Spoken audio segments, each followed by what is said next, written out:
स्वागत है आपका। मैं हूं आपके साथ योगेश पांडे। इस बार का आम चुनाव वादों और दावों की जगह गारंटी और भरोसे का है। हालांकि पहले चरण का मतदान बमुश्किल 12 दिन दूर है। अब इसके बावजूद केंद्रीय मुद्दों और प्रभावी नारों के अभाव में चुनाव प्रचार में उफान नजर नहीं आ रहा। शांत मतदाता ना तो गारंटी की ओर भरोसे से देख रहे हैं और ना ही भरोसे पर गारंटी देने का संकेत दे रहे हैं। ना तो किसी मुद्दा विशेष पर देश में बहस छिड़ी हुई है और ना ही कोई ऐसा नारा है जो लोगों की जुबान पर चढ़ा नजर आ रहा हो। हालांकि बीजेपी के नेतृत्व वाले सत्तारूढ़ एनडीए और कांग्रेस के नेतृत्व वाले विपक्षी गठबंधन के साथ कई क्षेत्रीय दल अपने अपने मुद्दों को केंद्र में लाने की पूरी कोशिश जरूर करते नजर आ रहे हैं। विपक्षी गठबंधन केंद्रीय एजेंसियों के कथित दुरुपयोग, चुनावी बॉन्ड और केंद्रीय स्तर पर जातिगत जनगणना के मुद्दे को तूल देने की कोशिश कर रहे हैं और इसी क्रम में इनकी 4 मार्च को पटना और 31 मार्च को राजधानी दिल्ली में बड़ी रैली भी हो चुकी है। बीजेपी की तरफ से प्रधानमंत्री नरेंद्र मोदी, गृह मंत्री अमित शाह और अध्यक्ष जेपी नड्डा लगातार जनसभाएं कर रहे हैं और इनकी कोशिश केंद्रीय योजनाओं के कारण आए सकारात्मक बदलाव और हिंदुत्व से जुड़े राम मंदिर निर्माण, अनुच्छेद 370 का खात्मा, सीएए जैसी उपलब्धियों को मुद्दों को केंद्र में लाने की है। बहरहाल क्या है मुद्दे और किसकी चलेगी गारंटी, किस पर जनता करेगी विश्वास, हम आज अपनी खास चर्चा में समझेंगे। लेकिन उससे पहले जरा कुछ प्रतिक्रियाएं देखिए। मोदी की गारंटी भी है। आज 12 करोड़ घरों में बने इज्जतगार महिलाओं के सम्मान की गारंटी है। आज बिहार में करीब 1.25 करोड़ उज्ज्वला सिलेंडर धुएं से आजादी की गारंटी है। अकेले नवादा में ही 2 लाख से ज्यादा उज्ज्वला कनेक्शन है। बिहार के गरीबों को मिले 37 लाख पीएम आवास, महिलाओं की सुरक्षा और सुविधा की गारंटी है। बिहार के 8.5 करोड़ लोगों को मिल रहा मुफ्त राशन इस बात की गारंटी है कि किसी मां की संतान भूखे पेट नहीं सोएगी। इतना ही नहीं, तीसरे कार्यकाल में अभी तो मोदी की कई और गारंटी आने वाली है। अब मोदी की गारंटी है कि गांवों की 3 करोड़ बहनों को लखपति दीदी बनाएंगे। मोदी की ये गारंटियां कांग्रेस, आरजेडी वाले, इंडी गठबंधन वालों को परेशान कर रही है, उनको पसंद नहीं आ रही है। इंडी गठबंधन के एक बहुत बड़े नेता ने कहा कि मोदी जी आपको जो गारंटी देता है उस पर बैन लगना चाहिए। अरे इतने डर गए हो क्या? अरे मोदी की गारंटी से घबरा रहे हो क्या? ये लोग कहते हैं और कानून को जानकर कह रहे हैं कि मोदी का गारंटी देना ही गैर कानूनी है। मेरे देशवासी, आप ही देश के मालिक हैं। आप मुझे बताइए, क्या मोदी गैर कानूनी काम कर रहा है? क्या गारंटी देना गैर कानूनी है? क्या मैं मेरे देशवासियों को मेहनत करने की गारंटी देता हूं तो क्या मैं गुनाह करता हूं? कि जब इतना बड़ा चल रहा हो एक षड्यंत्र, उस षड्यंत्र के बीच में जिस प्रकार से बजरंगबली जी का आशीर्वाद आया, जब ये माननीय उच्चतम न्यायालय ने पूछा कि ये बताओ ईडी वाले भैया, क्या कोई मनी ट्रेल निकला? बोला नहीं। क्या कोई मनी की रिकवरी हुई? बोला नहीं। तो फिर भी क्या बेल अपोज करोगे? अब वो सख्ते में पड़ गया। बोला अगर बेल अपोज करोगे तो फिर मैं पूरे मैटर को मेरिट पे डिसाइड कर दूंगा और कुछ ऐसा फैसला दे दूंगा कि फिर तुम पछताते हाथ मलते रह जाओगे। बताओ इससे बड़ा स्टेटमेंट क्या होगा, इससे ज्यादा इंडिकेशन क्या होगा? ये इंडिकेशन ये था कि बजरंगबली जी भगवान श्री राम जज साहब के मुख से बोल रहे थे कि तुमसे बहुत भारी गलती हुई है। जहां घोटाले में एक पैसा नहीं लिया गया, जहां घोटाला नहीं हुआ, वहां तुमने बड़े बड़े नेताओं को, आम आदमी पार्टी के संघर्षशील नेताओं को जेल में बंद कर रखा है। भाइयों और बहनों, हमारा देश पिछले 10 साल से एक ऐसी सरकार के हवाले हैं जिसने बेरोजगारी, महंगाई, आर्थिक संकट, असमानता और अत्याचार को बढ़ावा देने में कोई कसर नहीं छोड़ी है। इस मोदी सरकार ने जो जो किया है वह हमारे आपके सामने है।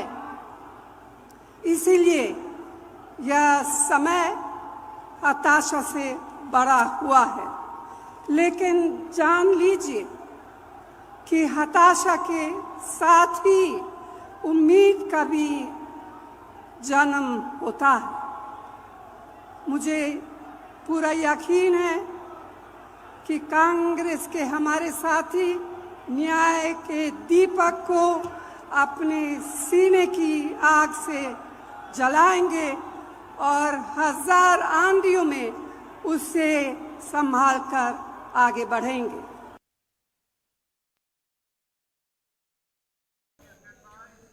तो आपने प्रतिक्रियाएं सुनी और आज हम इसी मुद्दे पर चर्चा करेंगे। हमारे साथ कुछ मेहमान जुड़े हुए हैं, आपका तारुफ करा देते हैं। कुमार श्रीकांत जी हैं, वरिष्ठ पत्रकार हमारे साथ जुड़े हुए हैं। वैभव श्रीवास्तव जी आम आदमी पार्टी के नेता हैं। जावेद अंसारी जी कांग्रेस के प्रवक्ता हमारे साथ जुड़े हुए हैं और रत्नेश मिश्रा जी भारतीय जनता पार्टी के नेता हैं। आप सभी मेहमानों का बहुत स्वागत है। जावेद अंसारी जी, कितनी आपको उम्मीदें हैं, क्योंकि सोनिया गांधी को हम सुना रहे थे और सोनिया गांधी ने कहा कि अपनी सीने की आग से न्याय की जो मसाल है उसको जलाने का काम करेंगे कांग्रेस के कार्यकर्ता। लेकिन कांग्रेस के कार्यकर्ता और कांग्रेस के नेताओं में क्या आपको ये नहीं लगता कि इतनी ज्यादा हताशा हो गई है, वो खुद कांग्रेस का दामन छोड़ करके भारतीय जनता पार्टी का दामन थामते नजर आ रहे हैं? बिल्कुल नहीं, बिल्कुल हताश नहीं है। कांग्रेस के कार्यकर्ता बब्बर शेर है। और दूसरी बात मैं बता दूं, 3-4 सिटिंग एमपी इनके हमारी पार्टी में आए हैं, चाहे वो हिसार का एमपी हो, चाहे वो चूरू के एमपी हो, चाहे झारखंड के एमपी हो, चाहे दानिश अली बीएसपी से एमपी हमारी पार्टी में है। तो भाजपा में तो मच गई जो 400 पार। हमारे अगर कोई कार्यकर्ता जा रहे हैं, मान लीजिए चले गए, तो इनके तो मेंबर ऑफ पार्लियामेंट हमारी पार्टी में आ रहे हैं भाई।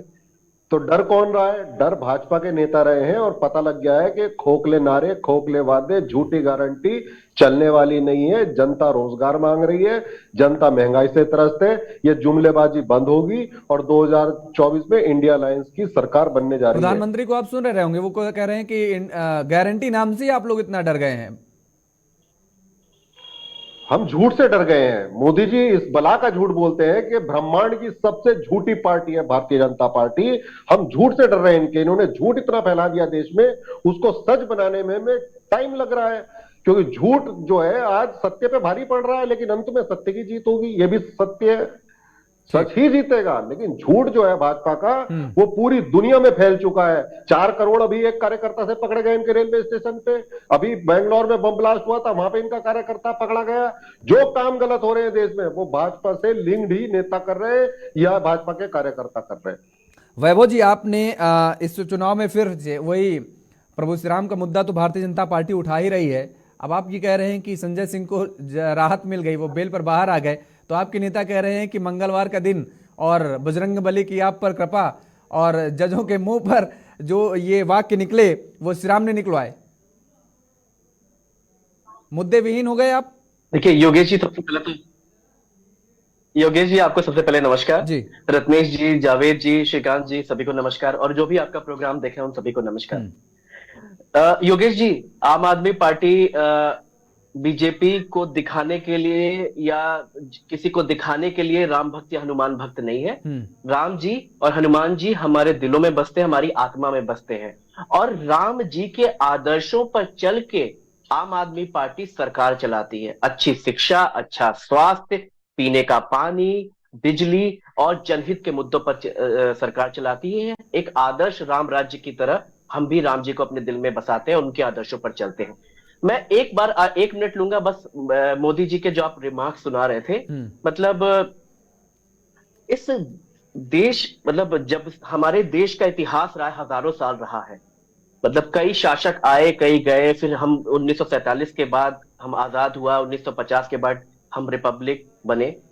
इस इतिहास में, भारतवर्ष के इतिहास में इतना झूठा और इतनी झूठी पार्टी आज तक नहीं हुई। मैं आपको उसका एक क्विक एग्जांपल देके बताता हूं, और मोदी जी के ही एग्जांपल को लेके बताता हूं। इन्होंने बोला, मोदी जी अभी आपके रिमार्क्स में बता रहे थे कि मोदी की गारंटी है और गारंटी से डरते हैं ये। उज्ज्वला योजना जो मोदी की गारंटी, उससे विपक्ष डरता है, कांपता है।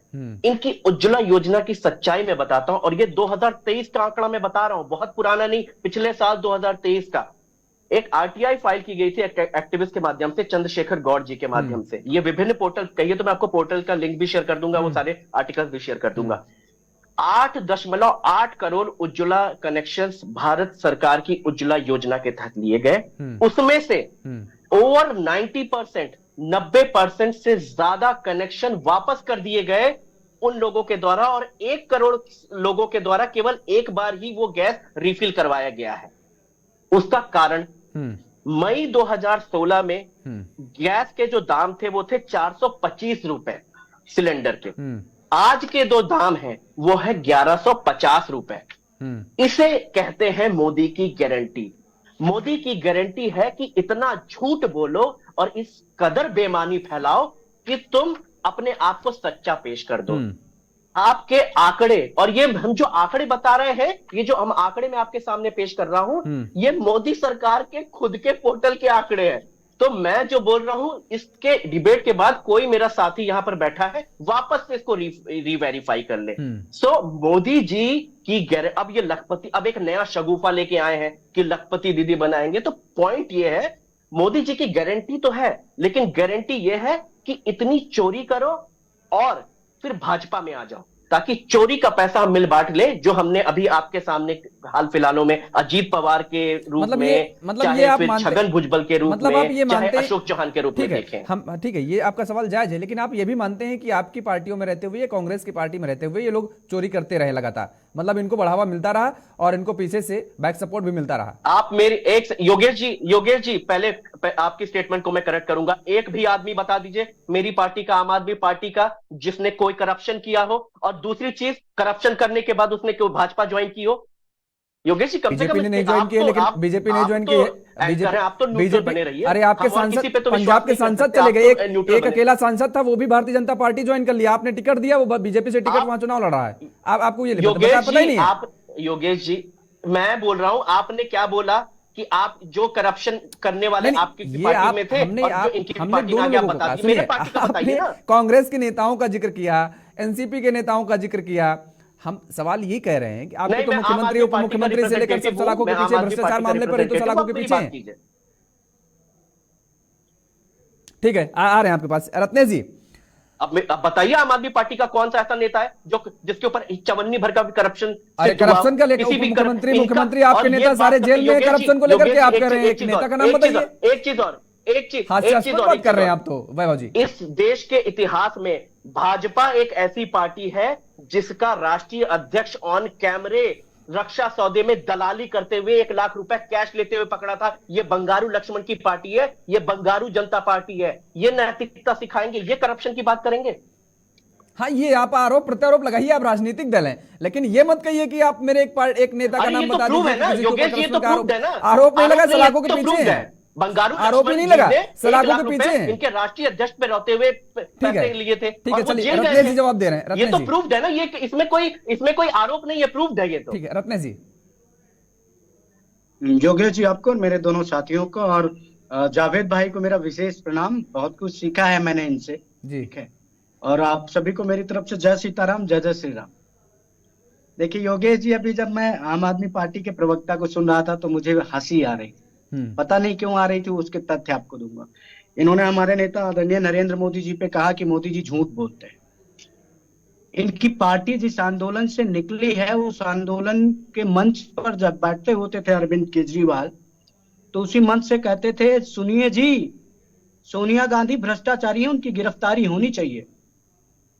ये बोलते थे शीला दीक्षित की पूरी फाइल है जी हमारे पास, हम इनको जेल भेज देंगे जी, तुरंत जेल भेज देंगे, एक बार सरकार में आने दीजिए। ये कहते थे लालू प्रसाद यादव जी रेल मंत्री रहते हुए घोटाले कर रहे हैं जी।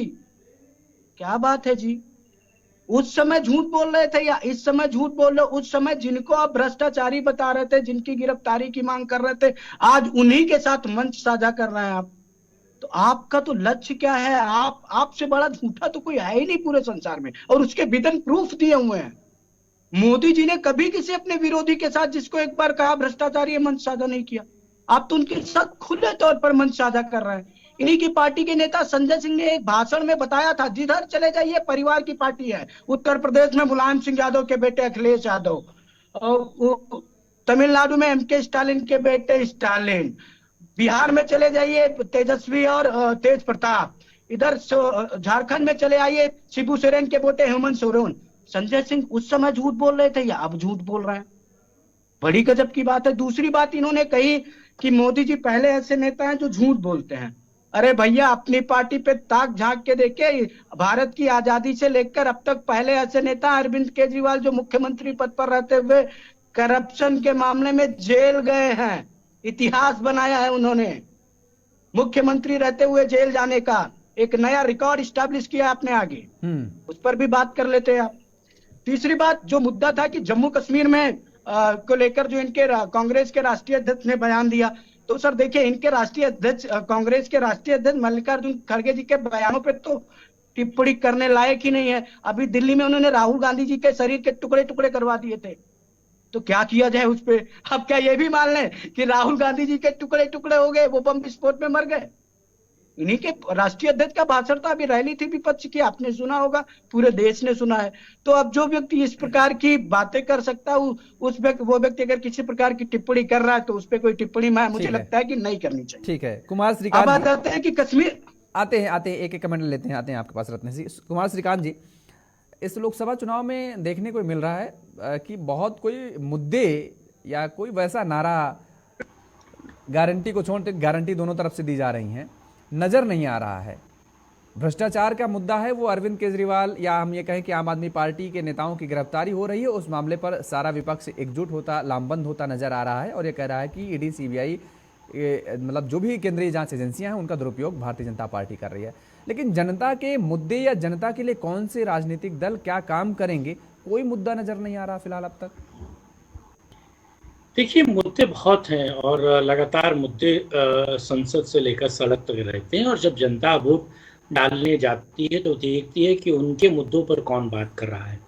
देखिए, जनता के लिए बेहतर जीवन, बेहतर स्वास्थ्य, बेहतर रोजगार और तमाम सुविधाएं मुख्य हैं, और ऐसा नहीं है। मैं कहता हूं, आज की डेट में अगर इंडिया गठबंधन इस बात को कह रहा है कि वो 1 लाख रुपए एक साल में हर एक गरीब महिला को देगा, अब ये सबसे बड़ी बात है, क्रेडिबिलिटी का सवाल आता है। यानी कि क्या नरेंद्र मोदी के वो 8,000 या फिर 10,000 पे, 12,000 पे लोगों का भरोसा है, या फिर इंडी गठबंधन के 1 लाख रुपए एक महिला को देने वाले बात पर भरोसा है? मुझे लगता है नरेंद्र मोदी का डिलीवरिंग सिस्टम बेहतर है। यानी कि वो सरकार जो कह रही है वो उसे कर रही है और लोगों तक वो चीजें पहुंचा रही है। और लगातार पिछले 10 सालों में अलग अलग योजनाओं से नरेंद्र मोदी ने भारत में अलग अलग राज्यों में पैन इंडिया जो है एक खास तौर से लाभार्थी वर्ग बनाया है, और इसमें कोई दो राय नहीं है। वो लाभार्थी वर्ग, अच्छा बुरा जो भी आप कहें, फ्रीबीज की बात करें, जो कुछ भी कहें, वो नरेंद्र मोदी को लेकर बिल्कुल क्लियर कट है। वो नरेंद्र मोदी को पीएम के तौर पर चुन रहा है, वो मेंबर ऑफ पार्लियामेंट नहीं देख रहा है, वो कांग्रेस और बीजेपी नहीं देख रहा, वो नरेंद्र मोदी के चेहरे पर वोट दे रहा है। वो तमाम किसान जिनको हर 3 महीने में उनके अकाउंट में पैसे आ रहे हैं, वो नरेंद्र मोदी को पीएम के तौर पर देखना चाहते हैं ताकि वो सुविधाएं उनको लगातार मिले। और सबसे बड़ा खास और अहम बात है जो इस वक्त मुझे लगता है कि आप आदमी के जो प्रवक्ता है वो कह रहे थे। आप ये समझिए, एक व्यक्ति था जिसके नानी कहती थी कि मैं किसी ऐसे मंदिर में, मेरे राम जी नहीं है जो मस्जिद गिराकर मंदिर बनाई गई हो। वो नानी कहाँ चली गई? वो नानी अभी इस धरा पे, इस धरती पर मौजूद है। वो नानी की बात मानने वाला व्यक्ति का 4.5 किलो वजन कम हो गया जेल में जाके, और हमें पता चला कि 4.5 किलो वजन है आत्मा का वजन। आपको पता है 1922 से आत्मा की ग्रेविटी, आत्मा का वेट जानने की कोशिश अंतर्राष्ट्रीय वैज्ञानिक करना चाहते थे और लगातार उस पर शोध कर रहे थे कि हमारी जो आत्मा है, जो सोल है, उसका वजन कितना है। आखिरकार दिल्ली के तड़ीपार घुंगरू सेठ ने बता दिया कि आत्मा का वजन 4.5 किलो है। मुझे लगता है सरेंडर कर चुके हैं वो तमाम वैज्ञानिक। दूसरा सबसे महत्वपूर्ण बात है, जिस पार्टी का उदय आप सोचिए कि भ्रष्टाचार के विरोध में हुआ है, लेकिन वो पार्टी अकंठ यानी कि कंठ तक पूरी तरीके से भ्रष्टाचार में डूबी हुई है। उस पार्टी पे 6 अलग अलग आपराधिक मामले चल रहे हो। आप ये सोचिए, जल घोटाला अलग है मतलब दिल्ली में, और कंटेनर घोटाला अलग है, बिजली घोटाला अलग है, डीटीसी घोटाला अलग है। मतलब कोई ऐसा विभाग निकाल दीजिए जिस पर जांच नहीं हो, जिसमें 4 लोग अंदर नहीं हो। एक आम आदमी पार्टी का एक बहुत बेहतर विधायक था योगेश भाई, वो जो है राशन कार्ड बनाता था। उसके वीडियो बड़े वायरल थे। वो राशन कार्ड बनाता था। वो आपका और मेरा नहीं बनाएगा, इस पैनल में बैठे हुए किसी व्यक्ति का राशन कार्ड नहीं बना पाएगा। वो केवल महिलाओं का राशन कार्ड बनाता था, और इतना बेहतर राशन कार्ड बनाता था कि उसमें रंगीन पिक्चर्स आती थी। अरे मैं आपसे बात आ रहा हूँ सर, और सबसे महत्वपूर्ण नहीं योगेश जी, मुझे इमीडिएट कमेंट करना है। योगेश जी, इमीडिएट कमेंट की गुजारिश है। सांसद के तौर पर एक व्यक्ति आपने जिसकी बाइट सुनाई, वो अपनी महिला को पीट रहा है, वो पत्नी पे कुत्ते छोड़ रहा है, वो अपने प्रॉपर्टी को लेकर विवाद में है, और जो जाली डिग्री है जिसके पास वकील की जाली डिग्री है, यानी कि सोचिए फर्जी 420 योगेश फर्जी, अव्वल नंबर के फर्जी। तो ऐसे मेंबर ऑफ पार्टी, इससे अच्छी तो कांग्रेस है। इससे अच्छी कांग्रेस है। मैं कहता हूँ कांग्रेस एक बेहतर विपक्ष के तौर पर निकल रही है। योगेश जी, हाँ वैभव जी, योगेश जी, सबसे पहले तो मुझे आपत्ति आपसे है, किस तरह से अनपढ़ व्यक्ति को यहाँ पर पैनल पे बिठा के राजनीतिक विशेषज्ञ बना लिया है। आपके चैनल पे इन्होंने एक सिटिंग सीएम और जो कि 3 बार के भारी बहुमत से चुने हुए मुख्यमंत्री हैं, एक जेल में जाने वाले व्यक्ति को, ये किस तरह से जेल में बैठे हुए हैं, किस तरह से जेल में जाने वाला व्यक्ति है, सिटिंग सीएम को, जो तिहाड़ी है, जो तिहाड़ में है, जिस पर 6 केसेस चल रहे हैं, 164 के में तहत जिस पर मामला दर्ज हुआ है, 3 अलग अलग केसेस हैं। 338 करोड़ रुपए का मनी ट्रेल साबित कर चुका है। वो व्यक्ति जो 20 करोड़ के संडास पर कॉपी करता है, सुबह अनपढ़ और जाहिल व्यक्ति है, इसको करोड़ों रुपए के पर्दे हटाता है। जो किससे? अरे अरविंद केजरीवाल को मुझसे माफी मांगनी चाहिए। श्रीकांत माफी मांगिए। अरविंद केजरीवाल मेरे घर पर आकर नाक रगड़े और मुझसे माफी मांगे तो मैं उसको माफी ना दूं। और सुनो, आम आदमी पार्टी के प्रवक्ता वैभव श्रीवास्तव, दोनों लोगों को चलो, नहीं व्यक्तिगत जब आम आदमी पार्टी की अवधारणा नहीं बनी थी ना, तब से अरविंद केजरीवाल को कवर करता हूँ। 18 साल रिपोर्टिंग करते हुए हो गया मुझे। आम आदमी पार्टी में आज बैठो, अरविंद केजरीवाल की नब जानता हूँ। अरे किस तरह के 2009 में अरविंद केजरीवाल का कौन सा नंबर होता था आपको पता है?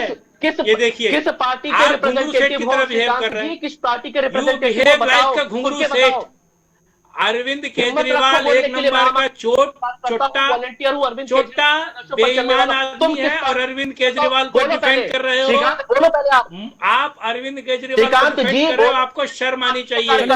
रुकेंगे श्रीकांत जी, आपको भी रोकेंगे। श्रीकांत जी नहीं, किसी के लिए कोई अमर्यादित चले जाएंगे। अरविंद केजरीवाल, चले दोनों लोगों को रोकेंगे। जावेद अंसारी जी, क्या जो मुद्दों पर हमने जिक्र किया, सवाल किया श्रीकांत जी से, विपक्ष इसलिए नहीं आगे बढ़ पा रहा, मुद्दों में निरंतरता एक तो देखने को नहीं मिल रही है। दूसरी बात, आप लोगों में अभी भी सीट बंटवारे को लेकर के क्या क्लेश नजर आ रहा है? क्योंकि हम बिहार का जिक्र करें, महाराष्ट्र का जिक्र करें, और खैर पंजाब में तो आप लोग साथ आ ही नहीं रहे हैं। आमने सामने आम आदमी पार्टी भी है, आप भी, और भारतीय जनता पार्टी वहां चुनाव लड़ ही रही है। तो क्या यही वजह है सीट बंटवारे को लेकर के कि अब मुद्दे की निरंतरता नहीं बन पा रही है, और आप कोई एक मुद्दा जो बिल्कुल उसको छोड़िए मत? बिहार में आपको पिछले विधानसभा चुनाव में देखा होगा, तेजस्वी यादव ने अपने दम पर चुनाव लड़ा और मुद्दा उन्होंने नहीं छोड़ा। उन्होंने मुद्दा उनका था रोजगार और शिक्षा, और रोजगार के मुद्दों को लेकर के उन्होंने भारतीय जनता पार्टी को बहुत शानदार टक्कर दी। और मुझे लगता है कि अंतुगत्वा लास्ट टाइम में थोड़ा सा वो भटक गए थे। अगर नहीं भटकते तो बहुत बड़ी बात नहीं थी कि वो सत्ता पर काबिज हो जाते। तो क्या यही वजह है कि आप लोग अभी मुद्दे पर एकत्रित एक साथ आ ही नहीं पा रहे हैं और मुद्दों को लेकर के बीजेपी को घेर ही नहीं पा रहे हैं? जी बिल्कुल योगेश भाई, मैं आपकी बात से सहमत नहीं हूं। और दूसरा ये कहना चाहूंगा, हमारे मुद्दे बिल्कुल क्लियर है। सबसे बड़ा आज जो देश में मुद्दा है वो बेरोजगारी है। 45 साल का रिकॉर्ड टूट चुका है, पूरा युवा जानता है। अग्निवीर से जो प्रभावित लोग हैं, वे हमारी जो मुहिम है कि हम अग्निवीर योजना को रद्द करेंगे, जैसे इंडिया अलायंस की सरकार बनेगी सबका फुल सपोर्ट मिल रहा है। 30 लाख पद हम भरने वाले हैं, हमारी सरकार आएगी अगले 5 सालों में। तो हमने बेरोजगारी ही मुद्दा है, महंगाई ही मुद्दा है, और नारी का न्याय मुद्दा है, हिस्सेदारी मुद्दा है। यही आने वाले जो हमारी रैली होंगी, हमारा जनसंपर्क होगा, इसमें यही मुद्दे आपको मिलेंगे। दूसरा, आपने एक सवाल उठाया कि हमारा जो समन्वय है, कोऑर्डिनेशन है टिकट शेयरिंग को लेके, वो प्रॉपर नहीं बन रहा है। मैं इस बात से भी सहमत नहीं हूं। कहीं कहीं टिकट शेयरिंग के जो कैंडिडेट्स हमारे डिक्लेयर हो रहे हैं, जैसे जैसे डेट आगे जा रही है, जैसे जैसे चर्चा हो रही है, सब चीजें क्लियर होंगी। अभी आप देखिए, लास्ट जो है वो 3 मई के शायद 3 मई है लास्ट नॉमिनेशन की डेट, तब तक हर चीज क्लियर हो जाएगी। पहले आप ही लोग थे, भाजपा के लोग थे, और पत्रकार बंधुओं से सवाल कहते थे कि आपका गठबंधन एक नहीं हुआ, गठबंधन एक हुआ। फिर आप लोगों ने सवाल उठाए कि सीट शेयरिंग नहीं होगी, सीट शेयरिंग भी हुई। फिर आपने सवाल उठाए कि एक साथ नहीं आएंगे। अभी महारैली दिल्ली में हुई है, 7 सीट इंडिया अलायंस जीतने वाला है। इसी वजह से भाजपा के नेताओं का, कार्यकर्ताओं का दिमागी संतुलन बिगड़ गया है। लेकिन किसी भी ओपिनियन पोल में आपको सीट मिलती नजर नहीं आ रही है। आप ये दावा कर रहे हैं, बड़ा दावा कर रहे हैं। किसी एक सर्वे की बात मैं नहीं कर रहा हूं, किसी भी ओपिनियन पोल का आप जिक्र बताइए। ठीक, देखिए, अब ओपिनियन पोल हम नहीं मानते हैं। ओपिनियन पोल फिर इलेक्शन ही मत करवाइए। अगर ओपिनियन पोल इतने इंपॉर्टेंट है तो इलेक्शन खत्म कर दीजिए, भाजपा को जिता दीजिए। लेकिन हम क्यों जिता दी? तो मेरा तो सवाल है ना, ओपिनियन पोल हो रहे हैं, अगर आप लोग ना मानते रहे हो, अगर आपकी सरकार ना रही हो, तब आपके ओपिनियन पोल ना आते रहे हो, उन पर आप विश्वास न करते रहे हो, तब ये सवाल नाजायज है। लेकिन अगर ये तो है नहीं कि अब जब से भारतीय जनता पार्टी की सरकार बनी है उसके बाद से 2014 के बाद से ओपिनियन पोल आने लगे हैं। नहीं, मैं ये नहीं कह रहा हूं कि ओपिनियन पोल गलत है, हम नहीं मान रहे हैं। हाँ, ये तो हमारा अधिकार है ना। ठीक है, नहीं बिल्कुल अधिकार है, ये पूरा अधिकार है आपका। हाँ, ये हमारा अधिकार है, पूरा अधिकार है, ये क्या हम नहीं मानते हैं? ठीक है। और जैसे अभी श्रीकांत भाई थे, वरिष्ठ पत्रकार है, मैं उनकी बातों में जो भी है उनको बोलना है, थोड़ी सी भाषा की मर्यादा जरूर रखनी चाहिए। आप बिल्कुल कटाक्ष कीजिए, कांग्रेस पे भी करिए, भाजपा पे भी करिए, आप पार्टी पे भी करिए, लेकिन फिर भी यही होना चाहिए कि आप किसी भी नेता के बारे में बोल रहे हैं, अगर वो कन्विक्ट भी हो जाए तब भी थोड़ा तमीज का दायरा होना चाहिए। क्योंकि देखिए, सब बुजुर्ग हैं, सब हमारे बड़े हैं और देश को चला रहे हैं। कमियां हो सकती हैं, हम भी मोदी जी के विरोधी हैं, कोई किसी के लिए भाषाई मर्यादा का विशेष ध्यान रखना चाहिए। रत्नेश जी, बिल्कुल होना चाहिए। हाँ। देखिए, अभी आपने सवाल किया हमारे कांग्रेस के भाई से, और उन्होंने कहा कि वो ओपिनियन पोल को नहीं मानते। दिक्कत यही है, कांग्रेस में बार बार कहता हूं, कांग्रेस डिनाइयल मोड में है, वो एक्सेप्टेंस ला ही नहीं पा रही अपने अंदर। यही सबसे बड़ा मुद्दा है कांग्रेस के लिए। अगर आप ओपिनियन पोल को नहीं मानते हैं तो देश की जनता जब आपको सुनेगी, अच्छा आप हमारे ओपिनियन को नहीं मान रहे हैं, चलिए हम अपने ओपिनियन को एग्जैक्ट में कन्वर्ट कर देते हैं, फिर जनता कहेगी कि हम आपको नहीं मान रहे हैं, फिर आप लोग दिक्कत करेंगे। दूसरी बात, ये जो देश का 40% से ज्यादा का जो वोटर है, जो इनकी सरकारों में दबा कुचला रहा, हमारे आदरणीय प्रधानमंत्री नरेंद्र मोदी जी की सरकार आने के बाद, और जब आधे से ज्यादा राज्यों में भारतीय जनता पार्टी की सरकार है, उसके बाद उनका एक अपलिफ्टमेंट हुआ है, वो ऊपर आए हैं, उनका जीवन स्तर सुधरा है। उनको ये एहसास हो गया कि अगर कोई हमें बचा सकता है तो नरेंद्र मोदी जी बचा सकते हैं और बीजेपी बचा सकती है, योगी जी, और लगातार काम कर रहे हैं। अब मैं एक इंडिया गठबंधन पे एक बात करूंगा। इंडिया गठबंधन की सबसे बड़ी कमी जो है योगेश भाई, वो है कि इसकी हर पार्टी का अपना अलग अलग मैनिफेस्टो। इंडिया गठबंधन का एक कॉमन मिनिमम प्रोग्राम वाला मैनिफेस्टो अभी तक तो मुझे कहीं नहीं दिखा। और कांग्रेस पार्टी जो उस अलायंस की सबसे बड़ी पार्टी है, उस पार्टी ने 5 न्याय बताए हैं। मैं मानता हूं कि वो 5 न्याय जनता तक कहां तक पहुंचे, क्योंकि अभी वो जनता तक शायद पहुंचे भी नहीं है और जनता उनको समझ भी नहीं पाएगी। कांग्रेस की एक बहुत बड़ी दिक्कत है कि उनकी लैंग्वेज बड़ी कॉम्प्लिकेटेड होती है, जो गांव का मतदाता होता है उनको समझ नहीं पाता। हमारे साथ भारतीय जनता पार्टी के साथ एक बहुत बड़ी अच्छाई है कि हम जिस भाषा में लोग समझते हैं, जिस लैंग्वेज में कम्युनिकेट करते हैं, हम उसी भाषा में जाकर अपनी बात उनको बताते हैं। तीसरा एक बिंदु, अभी हमारे कांग्रेस के साथी ने कहा कि जो जनसंपर्क होगा, मतलब अभी इनका जनसंपर्क नहीं स्टार्ट हुआ। पहले चरण के चुनाव होने में 10 दिन बचे हैं और ये अभी तक जनसंपर्क भी नहीं स्टार्ट कर सके। मैं जहां बैठा हूं वहां पर मुझे तो कांग्रेस का कोई कार्यकर्ता नहीं दिख रहा जो काम कर रहा हो। और सबसे बड़ी बात, आप किस बेसिस पे कहते हैं योगेश भाई कि ये सरकार बना लेंगे, जब प्रदेश के सबसे बड़े सूबे उत्तर प्रदेश में जहां पर सबसे ज्यादा लोकसभा सीटें हैं, वहां ये 20% सीटों पर भी चुनाव नहीं लड़ रहे। इतिहास रहा है कि सरकार उसी की बनी है जिस पार्टी की 40+ सीटें उत्तर प्रदेश में रही हैं। और ये उत्तर प्रदेश में 17 तो छोटे, मैं तो कहूंगा 15 पे ही लड़ रहा है, क्योंकि 2 तो इनकी रेगुलर की सीटें, अमेठी और रायबरेली, 15 सीटें। और वहां पर भी आप सोचिए, कांग्रेस पार्टी, मेरा एक पॉइंट और है, मैं जावेद भाई से निवेदन करूंगा कि अपनी पार्टी को बताइए, आपने गठबंधन करके अपने 65 लोकसभा क्षेत्रों के कैडर को खत्म कर दिया। वो कैडर तो आपके लिए काम कर ही नहीं रहा, वो तो समाजवादी पार्टी के लिए काम कर रहा है। कल को जैसे विधानसभा के चुनाव आएंगे वो समाजवादी पार्टी में शिफ्ट हो जाएगा, आप ठन गोपाल बन के रह जाएंगे। तो पहले अपनी पार्टी को बताइए कि वो कितनी गलतियां कर रहे हैं। बाकी रही भारतीय जनता पार्टी की बात, तो मुकाबला जावेद भाई आपका उनसे है जिन्होंने एक एक वोटर पे अपना कार्यकर्ता तैनात कर रखा है कि भैया ये पन्ना है, इस पन्ने के तुम पन्ना प्रमुख हो और ये वोटर तुम्हारे क्षेत्र के हैं और इनको भारतीय जनता पार्टी को वोट कराना तुम्हारी जिम्मेदारी है। एक पॉइंट और है, उसके बाद मैं शांत हो जाऊंगा। एक पॉइंट एक भाई और, इस देश में 2024 के चुनाव में लगभग 1,35,00,000 के आसपास नए मतदाता जुड़ेंगे। मैं आम आदमी पार्टी के भी प्रवक्ता से पूछना चाहता हूं और इंडिया गठबंधन का नुमाइंदा होने के नाते कांग्रेस के प्रवक्ता से भी पूछना चाहता हूं कि आपने कोई ऐसा प्रोग्राम चलाया जिससे उस 1,35,00,000 नए मतदाता से आपने एक बार भी इंटरेक्शन किया हो, उनसे बातचीत की हो? वैभव जी, सवाल आपसे भी है और इसके साथ सवाल एक और मैं जोड़ देता हूं। आज आप लोगों का ये बड़ा आंदोलन रहा, उपवास आप लोगों ने आज प्रदेश भर में किया, नहीं बल्कि देश भर में किया, और आपने व्हाट्सएप नंबर भी जारी किया कि अगर देश से बाहर भी कोई उपवास कर रहा है आपके समर्थन में तो उस पर पूरी डिटेल शेयर की जाए। इसके कितने बड़े मायने आप निकाल रहे हैं और कितना आपको लगता है कि ये कारगर साबित होगा, ये जितने भी हथकंडे आप अपना रहे हैं लोकसभा के चुनाव में? वैभव जी। योगेश जी,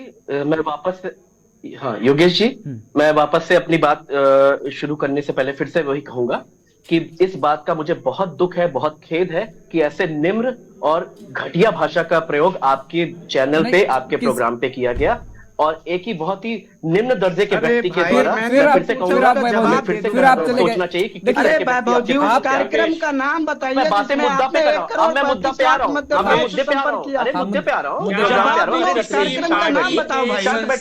रोने धोने से चुनाव नहीं जीते जाते, जवाब दो ना यार। अरे एक सेकंड चलिए ठीक है, जवाब ले लीजिए रत्नेश जी। श्रीकांत जी आपको भी रुकिए, श्रीकांत जी आप रुकिए, श्रीकांत जी आप रुकिए, रत्नेश जी आप रुकिए, जवाब दीजिए। मैं जवाब देता हूं। आम आदमी पार्टी एकमात्र पार्टी है जिसने अपने 23 सीटों पर लगभग अपने जवाब दे रहे हैं वैभव जी, जवाब दे रहे हैं रत्नेश जी, ले लीजिए जवाब ले लीजिए। सभी पार्टियों से पहले घोषित कर दिए हैं। हम जहां तक की बात है मैन टू मैन कनेक्ट वाली बात, आम आदमी पार्टी का चुनाव प्रचार होली के पहले से पूरे प्रबल तरीके से चल रहा है। आज ही हमारे जो सांकेतिक एक दिन का उपवास है आपके द्वारा, योगेश जी, मैं सभी लोग जो आपका प्रोग्राम देख रहे हैं उनको वापस से बताना चाहूंगा। आज ये हमारा उपवास भारत में 22 प्रदेशों में हुआ है, महाराष्ट्र से लेकर केरल से लेकर वेस्ट बंगाल, उत्तराखंड, पंजाब से लेकर समेत 22 प्रदेशों में हुआ है और 18 अंतरराष्ट्रीय जगहों पर हुआ है, जिसमें स्क्वायर सिटी न्यूयॉर्क तक में हुआ है और ओहायो में हुआ है। तो हमारे लगभग 22 प्रदेशों और 18 जगह ये उपवास हुआ है और इसके सारे फोटोज फुटेजेस हमारे पास अरे मौजूद है, भैया, आपके ये पास शेयर कर दिए बताइए, जाएंगे। मैं कुछ बोलना ये जो चाहूंगा। उपवास आता हूं श्रीकांत जी, आता हूं, आप थोड़ा सा वेट करिए। ये जो उपवास बातचीत हमने हुई कि क्यों नहीं? रखा? उन इस 1 तरह करोड़ की 35 लाख आत्मशुद्धि मतदाताओं से हम बातचीत हुई अपने कि के नहीं साथ वैभव भाई? साथ चुनाव प्रचार तो अरे हमारा वैभव भाई, लंदन होली के पहले से ही प्रबलता से शुरू हो गया वाले है, वोट करने लेकिन नहीं आएंगे जहां आपको। तक की बात है, ये हमारा न्यूयॉर्क वाले उपवास भारत में वोट इस करने नहीं आएंगे नैतिक आपको। मूल्य ये को बताओ, पुनर्स्थापित करने के लिए, डेमोक्रेसी को मजबूत करने के लिए और आत्मशुद्धि और सत्य के समर्थन के लिए था। अरविंद केजरीवाल, एक भाजपा ने ये जो काम किया ना, अपने पैर पे बड़ा कुल्हाड़ी मारा है। अरविंद केजरीवाल जो कि रेमन मैक्स से अवार्डी हैं, अंतरराष्ट्रीय कई सारे उनको पुरस्कार मिल चुके हैं। अभी वो देश स्तर के, प्रदेश स्तर के नेता थे, अब फिर देश स्तर के, उन्होंने उनको अंतरराष्ट्रीय नेता बना दिया।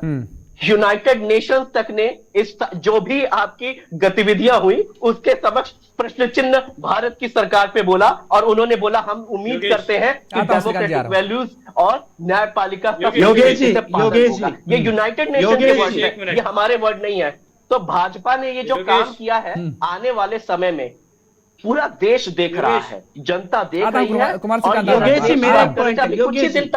कुछ ही दिन पहले एमसीडी में, नगर निगम में 15 साल से भाजपा की सरकार थी, आम आदमी पार्टी ने बुरी तरीके से भाजपा को हराया है।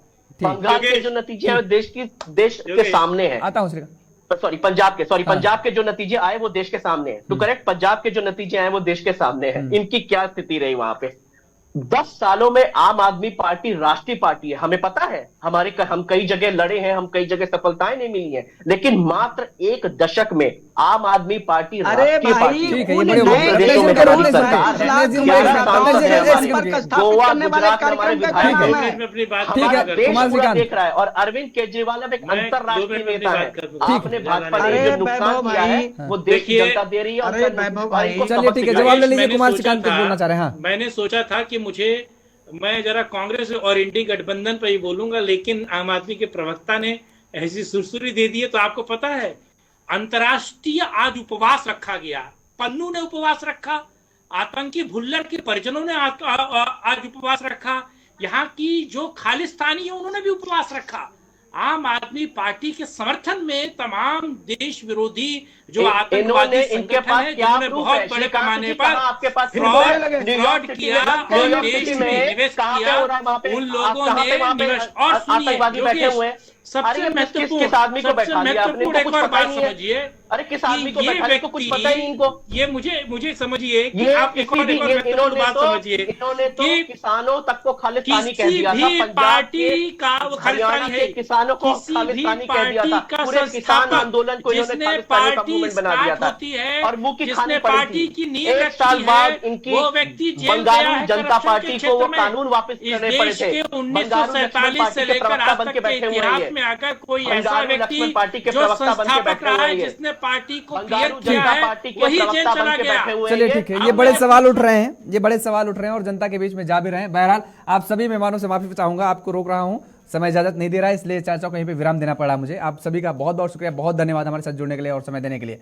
तो सभी राजनीतिक दलों की तरफ से अपने अपने दांव चले जा रहे हैं 2024 के चुनाव को जीतने के लिए, लेकिन किसका दांव कितना फिट बैठता नजर आएगा ये तो आने वाला वक्त बताएगा। मेरे साथ फिलहाल इतना ही। खबरों के लिए आप देखते रहिए JK24/7 न्यूज। नमस्कार।